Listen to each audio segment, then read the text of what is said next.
सुबह से शाम हो गई और ईडी कार्यालय के सामने पत्रकार इंतजार करते रहे साहेबगंज एसपी नौशाद आलम का, लेकिन वो नहीं आए।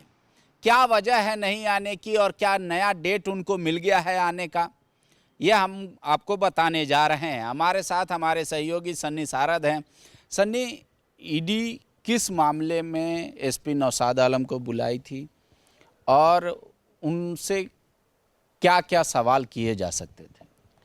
देखिए, साहेबगंज के जो एसपी हैं नौशाद आलम आईपीएस अधिकारी, उनको 10 नवंबर को समन किया गया था और आज के दिन यानी कि 22 नवंबर को पूछताछ के लिए बुलाया गया था। जो जानकारी है उसके अनुसार आज वो ईडी कार्यालय पहुंचने भी वाले थे, इसी तैयारी हो भी गई थी। लेकिन नौशाद आलम को लगा कि कुछ ऐसे जवाब हैं, कुछ ऐसे सवाल हैं जिसके जवाब अभी तक वो नहीं ढूंढ पाए हैं। इसीलिए उन्होंने आज ईडी को एक पत्र लिखकर समय मांगा कि उन्हें समय दिया जाए, क्योंकि वो पुलिस मुख्यालय से भी इस संबंध में मंतव्य लेना चाहते हैं। चूँकि वो आईपीएस अधिकारी हैं और उनका रिपोर्टिंग जो है यहाँ पर डीजीपी के पास करना होता है, तो वो एक तो है कि मंतव्य वहाँ से लेने के लिए ही ये समय मांगा गया है। और ईडी ने उन्हें सम्मन भी समय भी दे दिया है। अब 28 नवंबर का अगला डेट है। 28 नवंबर को नौशाद आलम को फिर से पूछताछ के लिए बुलाया गया है। अब जहाँ तक आपने सवाल किया कि आखिर ये किस संबंध में, ये दर्शकों को भी बहुत आराम से और आसान भाषा में इसे समझना चाहिए कि आखिर नौशाद आलम का नाम इस पूरे अवैध खनन के मामले में कैसे आ गया। क्योंकि नौशाद आलम आप सब जानते हैं कि लंबे समय से रांची के ग्रामीण एसपी थे और अभी 26 जुलाई को ही उनका तबादला हुआ और वो साहेबगंज के एसपी बने हैं। दरअसल नौशाद आलम को ईडी की तरफ से सम्मन इसलिए किया गया क्योंकि बताया गया कि जो ईडी के गवाह हैं विजय हांसदा थे और उनको टिकट करवाने में जो है इनका नाम सामने आया था। जो विजय हांसदा क्या चीज के गवाह थे ईडी में? तो विजय हांसदा कौन थे, पहला तो सवाल ये है, और उसके बाद फिर क्या चीज़ में गवाह थे। तो विजय हांसदा दरअसल वहीं के रहने वाले हैं और साहेबगंज के। हाँ, साहेबगंज के रहने वाले हैं और उन्होंने 1 दिसंबर 2022 को एक कोर्ट में केस किया था अवैध खनन से संबंधित नींबू पहाड़ के मामले को लेकर, और उसके बाद वो आर्म्स एक्ट के एक मामले में जेल चले गए थे। तो जेल के अंदर से ही किसको एक्यूज्ड बनाया था उन्होंने? क्या नेम्ड एफआईआर किया था या ऐसे बोला था अवैध उत्खनन? और अवैध उत्खनन को लेकर ही उन्होंने कुछ नाम का भी जिक्र किया था और उसके बाद उन्होंने हाईकोर्ट में भी ये मामला चल रहा था और उन्होंने अपील की थी कि इसकी जांच जो है यहाँ पर निष्पक्ष तरीके से नहीं हो सकती है, इसलिए सीबीआई से इस मामले की जांच की जाए। तो उसके बाद ईडी ने उनसे संपर्क किया और ईडी के अधिकारियों ने तभी विजय हांसदा को जो है वो एक गवाह जो है उन्हें बनाया था। उसके बाद से जो है लगातार जब जेल से बाहर विजय हांसदा निकले, उसके बाद जितने लोग आरोपी थे अवैध खनन मामले में, आप जितने नाम शुरू से सुनते आ रहे हैं अभी तक, उन लोगों ने संपर्क किया और ईडी के खिलाफ ही विजय हांसदा को तैयार कर दिया। और इसी मामले में नौशाद आलम का नाम सामने आया। नौशाद आलम पर आरोप ये है कि विजय हांसदा जब रांची से दिल्ली गए थे वकील से मुलाकात करने के लिए, उस दौरान उन्होंने टिकट कराया था उसका, और इस बात की पुष्टि तब हुई जब विजय हांसदा को सम्मन किया गया था और विजय हांसदा से ईडी कार्यालय में पूछताछ हुई, उनके मोबाइल फ़ोन की जांच हुई, तो उसके चैट से ये प्रूफ हुआ, और चैट से ये भी प्रूफ हुआ कि साहेबगंज के एसपी रहते हुए उन्होंने रांची के सार्जेंट मेजर एक हैं, उन्हें फ़ोन करके दिल्ली का टिकट कराने के लिए कहा गया था। इसका क्रॉस वेरिफिकेशन भी कराया गया, तो इस बात की पुष्टि हुई कि हाँ, नौशाद आलम के कहने पर ही ये टिकट हुआ।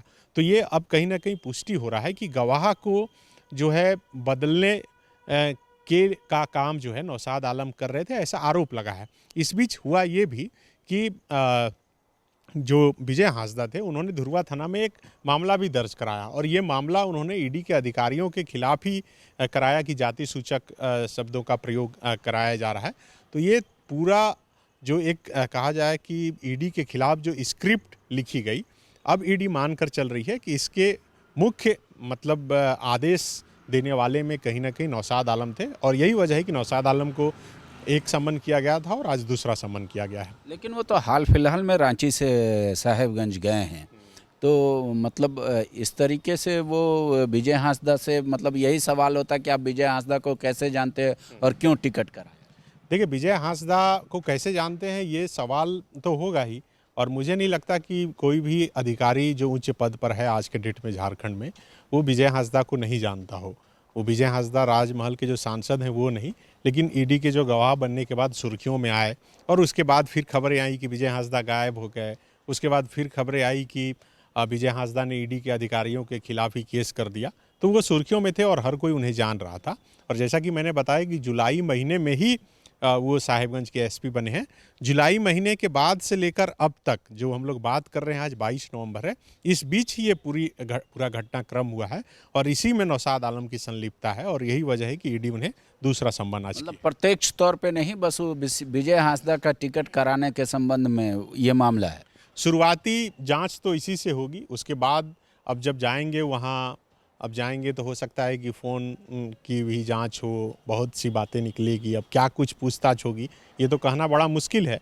लेकिन जिस तरह से अवैध खनन मामले की जांच चल रही है और हर एक डायरेक्शन में जांच हो रहा है, तो कहा जा सकता है कि अगर ईडी कार्यालय जाते हैं और दूसरा सम्मन हो गया, आप समझिए कि उन्होंने आज ही समय मांगा और आज ही दूसरे सम्मन का डेट भी दे दिया गया, तो मतलब ईडी भी हड़बड़ी में है कि इस मामले की जांच कर ली जाए। और यहाँ तक कि इस मामले की तुलना इससे भी की जा रही है कि आप जो अधिवक्ता राजीव कुमार थे, उस मामले में जो अमित अग्रवाल पर आरोप लगा था कि ईडी के अधिकारी या फिर गवाह को ही फंसाने के मामले को लेकर, उसी से तुलना की जा रही है कि वैसा ही ये मामला है।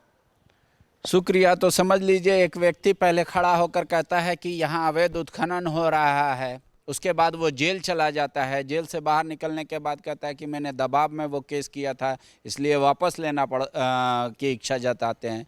फिर ईडी अधिकारियों के ही खिलाफ थाने में मामला दर्ज करा देते हैं ST/SC एक्ट के तहत। ये सारा मामला है और उनका टिकट कटाने का मामला है कि जब उन्होंने टिकट कटाया था नौशाद आलम ने जाने के लिए रांची से दिल्ली। ये पूरा मामले की जांच हो रही है। इधर CBI की भी एंट्री हो गई है झारखंड में।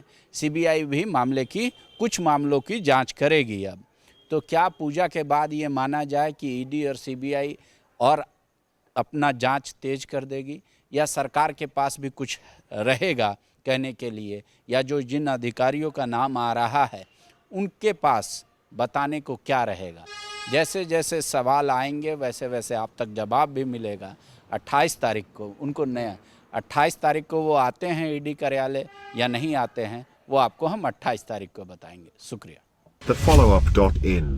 Like, share, and subscribe.